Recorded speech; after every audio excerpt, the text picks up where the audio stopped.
Key point 1. Seriously, what's wrong with us?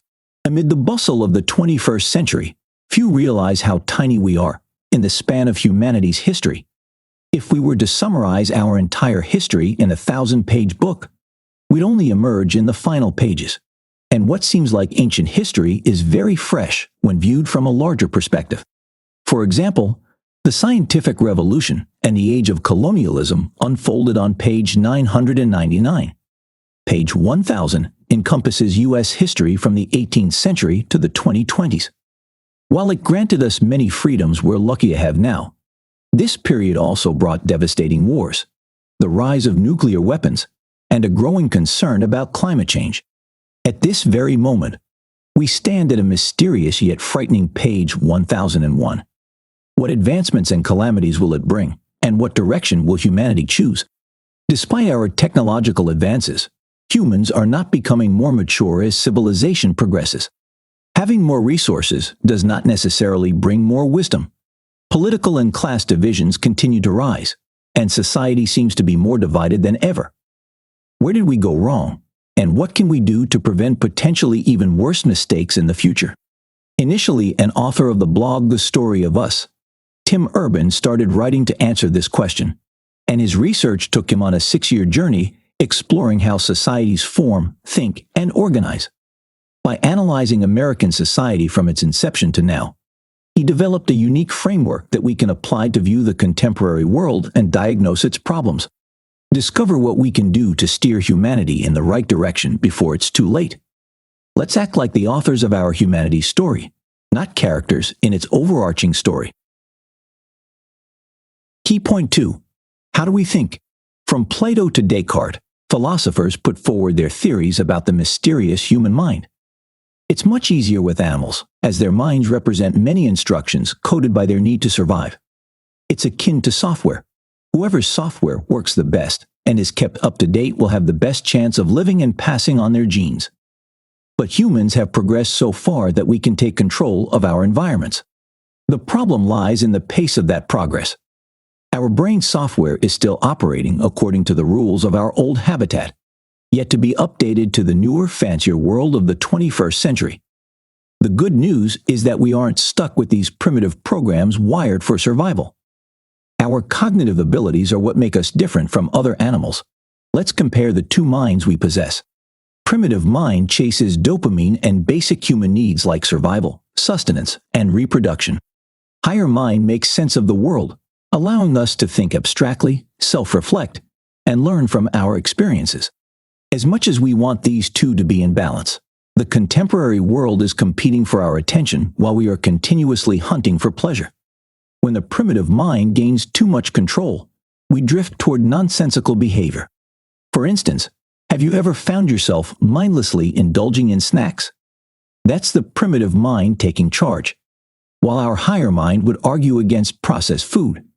Our primal instincts are drawn to the flavors and calories they contain. Giving in to the primitive mind makes us short-sighted, fostering addictions and vulnerability. But above everything, primitive and higher minds affect how we perceive different ideas. Do we think critically or hold our beliefs as sacred and unquestionable? There are a few ways we can process information, such as, like a scientist. The scientist's thinking uses the higher mind.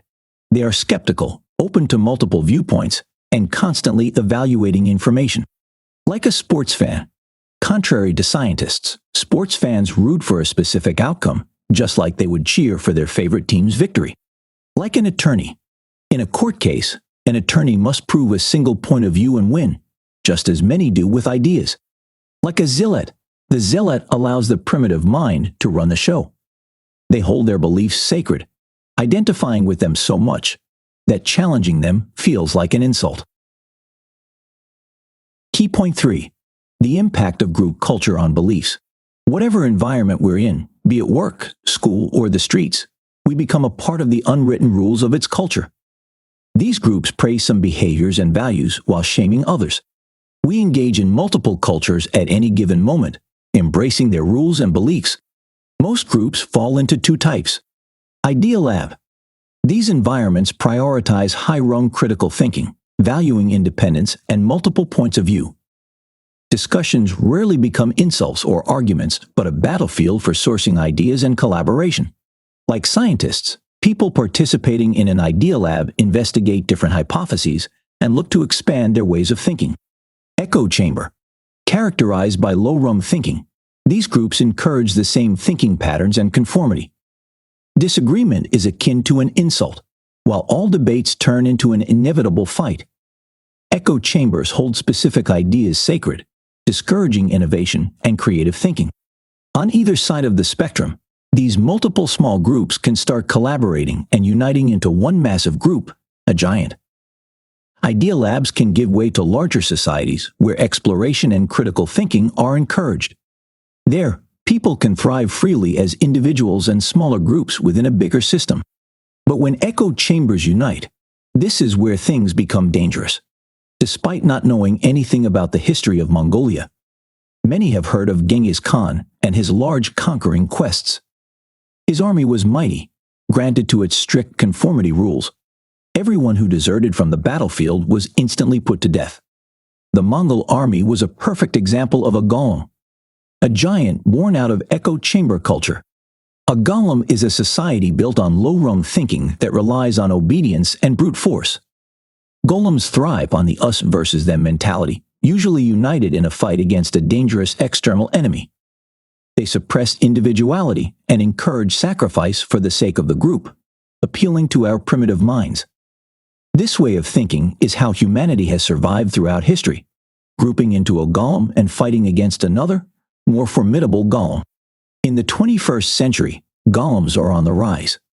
They feel incredibly comfortable using the tools our online world offers. Golems filter and twist information through the media, creating a special echo chamber for their followers, unable to look outside the bubble. Did you know? Studies reveal that individuals with higher IQ scores tend to be less inclined to revise their beliefs. The ability to recognize patterns quickly increases the likelihood of falling for stereotypes. Key point 4. When politics turns into a Disney movie, people refer to the present political situation in America by various names: the advent of authoritarianism, polarization, and the political divide. We see the rise of tribal culture in politics, supported by various golems. Let's take an introspective look into the past century. After 2 world wars, the national unity of American society was relatively high. On the other hand, the 60s brought a lot of chaos and division with the Civil Rights Movement and the Vietnam War.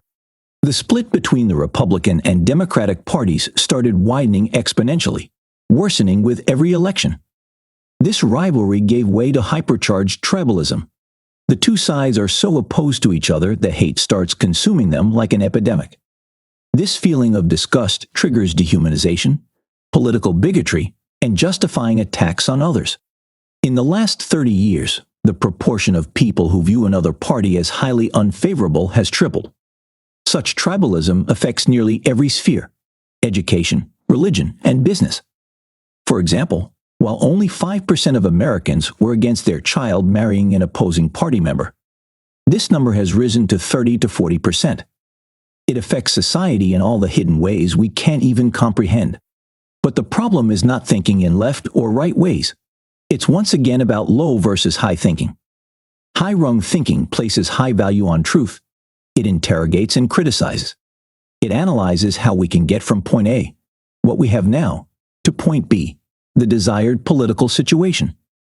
But low-rung thinking can be much more destructive, close-minded, and unfavorable to introspection. By manipulating internet algorithms, prioritizing social media virality over truth, and adding a dimension of drama and conflict to politics, media outlets use these methods to play off our low-rung thinking. The media's destructive cherry-picking leads to even more division and biases. Media businesses often tap into the primitive mind, making it easy to confuse political junk food for nutritious content. What are we left with in the end? A political Disney world. Disney movies offer a simple picture of the world. There are clearly good and bad guys. There's no room for nuance, no space for complexity, human flaws, or compassion for each other. Opposed to each other, we start treating politics similarly: good and bad parties, with clearly perfect politicians and terrible ones, proposing right and wrong policies. Our political Disney World turns black and white, prioritizing one political narrative and completely denying the other. Key point 5. The story of Red Gollum. Growing up in Massachusetts, Tim knew there was only one suitable candidate to vote for, a Democratic one.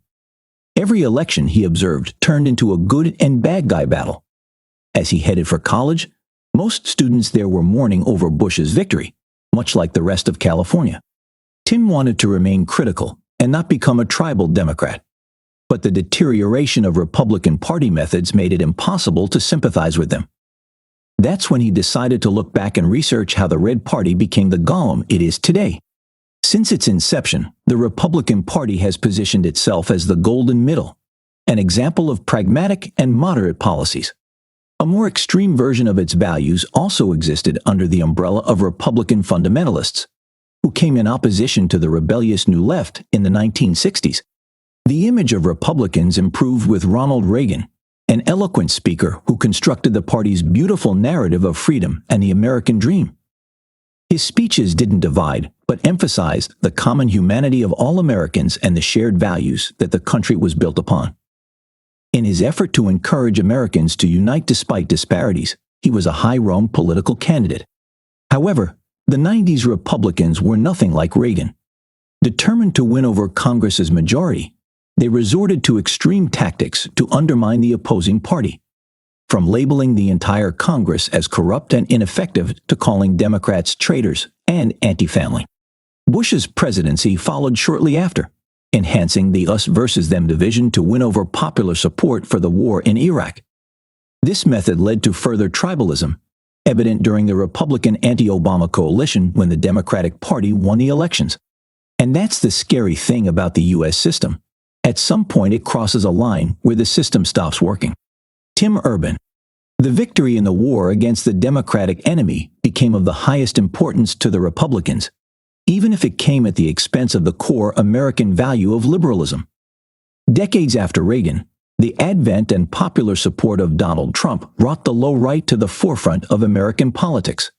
The war against the Democratic Party turned into a fight against democracy, and it was frighteningly successful. Political golems thrive by subverting rules, prioritizing conformity, and eroding trust in vital democratic processes.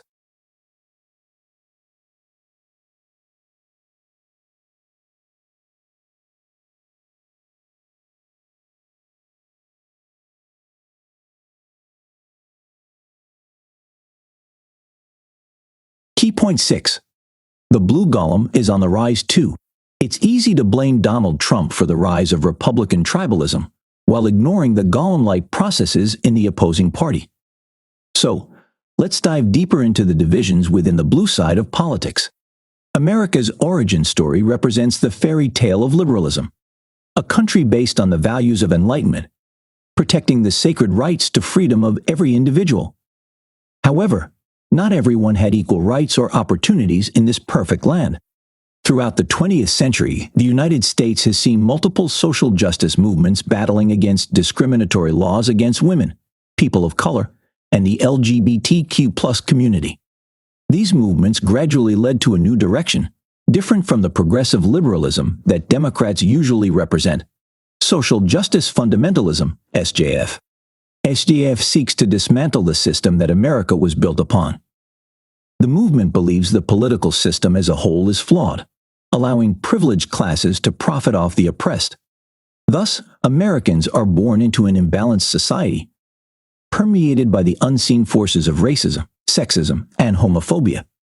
The only way to advance is to overthrow the system based on that bias and start from scratch.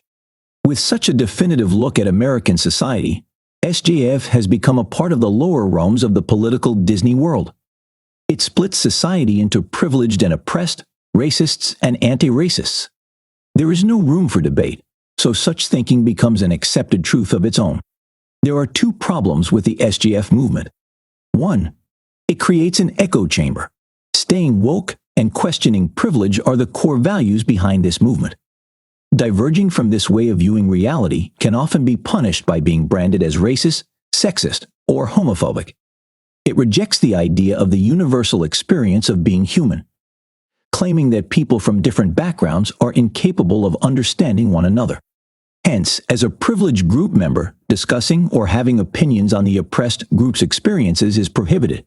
For example, a white scholar inherently cannot have a say on topics of racism. 2. It gives way to bigotry. SGF starts by inciting bigotry against privileged groups, discussing them as manipulators who secretly rig society's structure to their advantage. But it also facilitates soft bigotry against oppressed groups, holding them to lower standards and creating a patronizing environment for them. Free speech fosters open discussion of diverse ideas, enabling societal progress. Key point 7.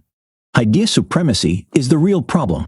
Regardless of where we stand on the political spectrum, the rise of idea supremacy is apparent. By combining low-rung thinking and authoritarianism, idea supremacists force their echo chambers on others.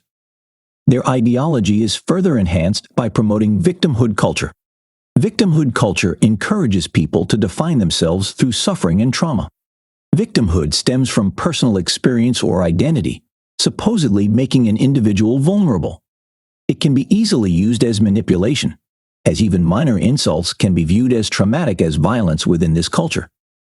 Assuming the role of a victim implies a reliance on others, like an authority or support group, to resolve conflict and have the offender punished. Cancel culture is a great example of this phenomenon. From canceling people to canceling events, the whole effort is directed toward finding and punishing new villains. Social media became a masterful instrument for those on a mission to cancel others. Algorithms quickly pick up the breaking news about the villain's wrongdoings, instantly becoming radioactive for society. Anonymity removes the need for accountability, and thousands of angry voices happily dehumanize and banish the victim to the outgroup. We're now creating a surveillance society where the smartest way to survive is to go back to being voiceless. Tim Urban. Idea supremacists have prospered on college campuses, canceling over 100 events involving speakers they disagree with in recent years. If the invitation isn't revoked instantly, students apply more violent tactics, shutting down the event or shouting over the speaker. Unfortunately, such disruptions prevent the free circulation of ideas on campus, robbing other students of an opportunity to hear alternative points of view and be informed. The result: freedom of expression is stifled. Whether on social media platforms or university campuses, spaces designated for a robust marketplace of ideas must accommodate the expression and critique of all viewpoints. However, cancel culture relies on fear tactics and penalizes ideas creators instead of fostering a culture of healthy discussion. When people are afraid to speak openly, seeing the truth without distortions becomes harder. For example, America's media coverage is highly skewed in its reporting, with black victims receiving 9 times more coverage than white ones. As a result, when research participants were asked to estimate the number of black people killed by police in 2019, the actual number was 31. Every group overestimated it, with some being off by the hundreds. Conclusion: across the U.S. and many other countries in the contemporary world, primitive thinking is on the rise. New golems are quickly built up by populists and idea supremacists, aided by biased media coverage and social media algorithms. It looks like we're watching a Disney movie full of clearly good and bad guys, but we are the participants with our futures at stake. Seemingly, the two opposing sides of the political spectrum are waging war against each other, yet they paradoxically serve as each other's primary source of support. In such an increasingly authoritarian environment, liberalism becomes a threat. We forget to recognize and celebrate our differences, accepting each other's right to make mistakes. Educating ourselves, thinking critically, and encouraging the free exchange of ideas are the best antidotes to the polarization we're seeing today. Funnily enough, relatively good and peaceful times like these create space for foolish people and allow us to indulge in primitive thinking. In turn, they bring about bad times, and the cycle starts yet again. So, let's act on this downward spiral while it's not too late. It all starts with acknowledging that this isn't the story of us versus them, but just one big us. Try this. Cultivate your awareness. How do you participate in low-rung thinking? Where does your primitive mind get a hold of you? Recall the values and ideas you strongly disagree with and the groups of people who hold them. Why do they believe what they believe? Investigate their ideas critically and try to step into their shoes. Think outside of yourself. Do you live in an echo chamber or an idea lab? Examine your media environment and groups of people closest to you. Be courageous. Don't be afraid to say what you think. Participate in healthy debates and share your opinions.